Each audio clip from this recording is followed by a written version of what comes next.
E agora começa mais um A Bíblia e a Ciência, com o Dr. Marcos Eberlin. Um podcast onde um cientista usa a Bíblia para interpretar a ciência e a ciência para referendar grandes verdades bíblicas. Olá, pessoal. Bem-vindos a mais um podcast de A Bíblia e a Ciência.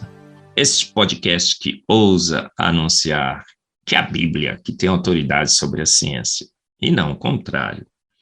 A Bíblia que tem sim ciência verdadeira, ciência digna de toda confiança, ciência relatada pelo autor e consumador da ciência, Deus.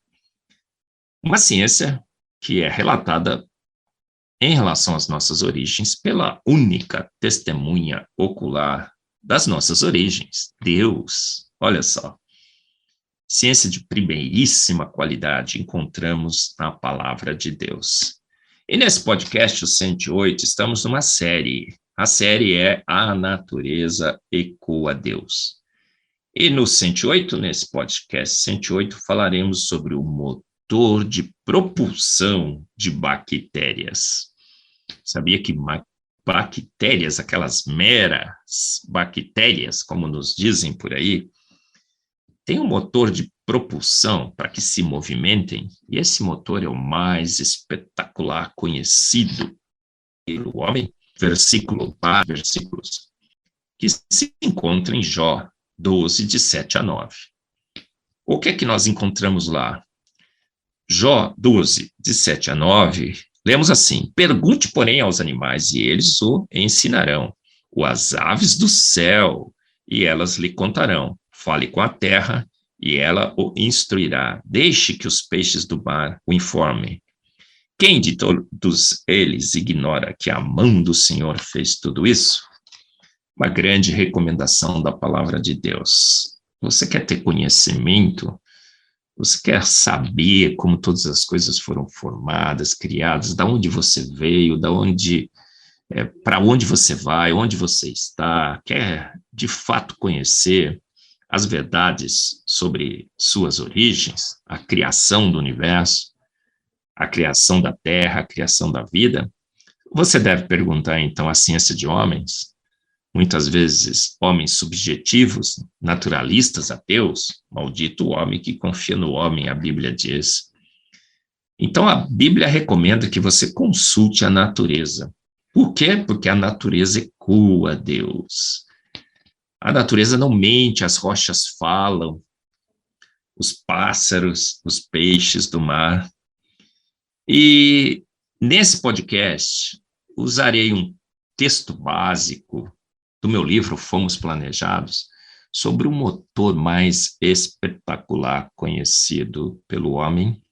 E esse motor não se encontra na Ferrari, nem nas Lamborghinis, nem no seu carro, nem nos aviões, nem nos foguetes, mas se encontra em uma mera bactéria. Você já viu bactérias se movimentando através de fluidos biológicos, que são densos, inclusive?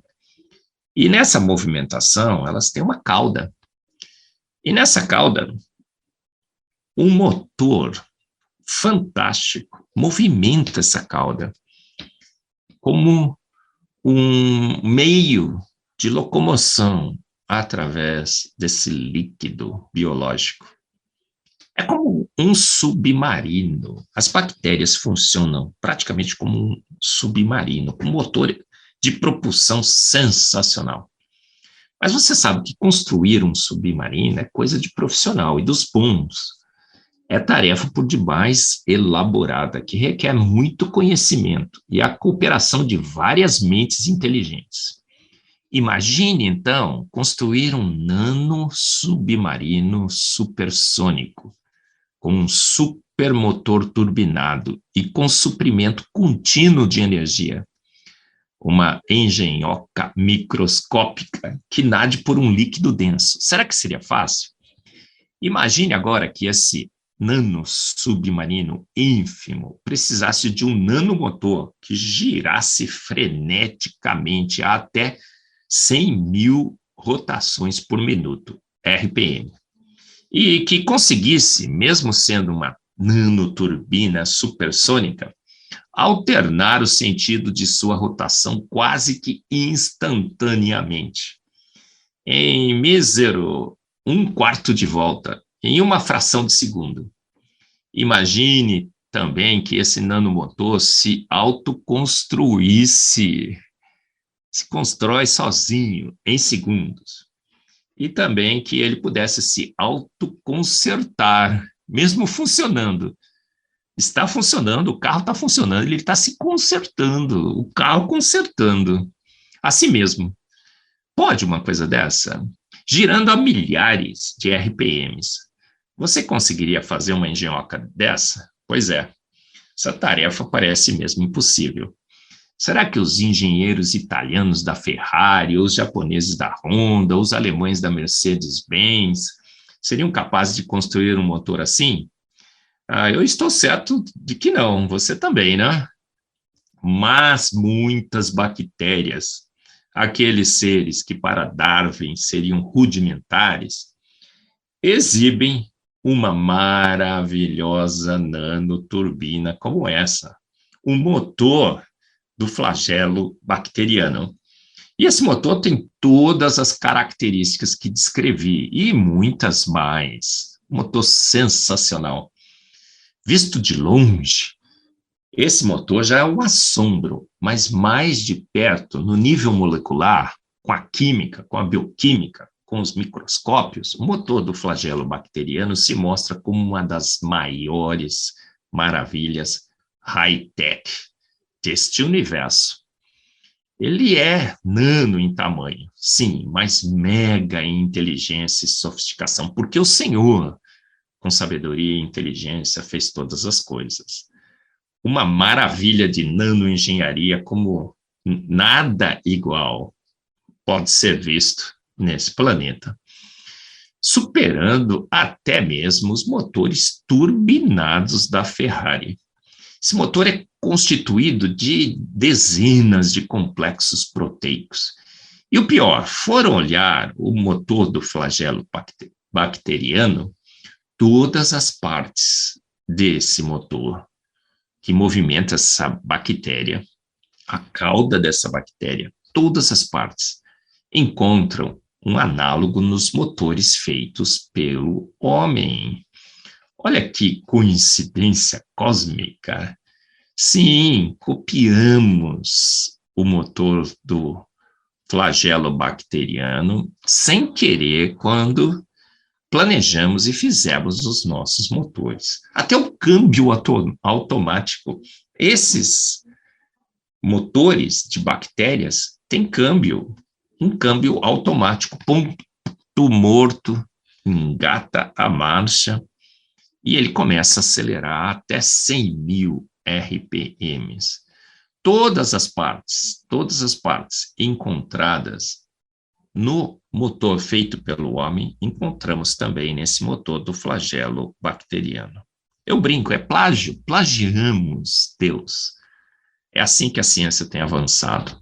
Praticamente todas as grandes descobertas da ciência usaram a natureza como inspiração. Natureza, a criação de Deus. Então usaram a mente de Deus. Então usaram a engenharia de Deus nos seus projetos.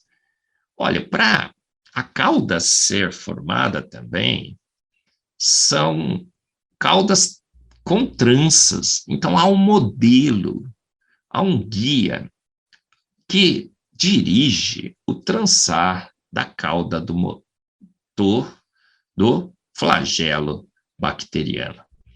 Incrível, não é? Realmente, vemos aqui mais um grande exemplo que Jó 12, de 7 a 9, nos recomenda a procurar. Pergunte às aves dos céus, pergunte, fale com a terra, e ela o instruirá. Deixe que os peixes do mar o informem. Deixe que as bactérias, com os seus flagelos e os seus motores, também nos informem. Quem, entre eles, duvida que foi a mão de Deus que fez todas as coisas? Como podemos observar um motor magnífico desse, de extrema complexidade e sofisticação, de complexidade que não se pode reduzir e não concluir que um grande Deus, pelo poder único e exclusivo de sua palavra, criou todas as coisas.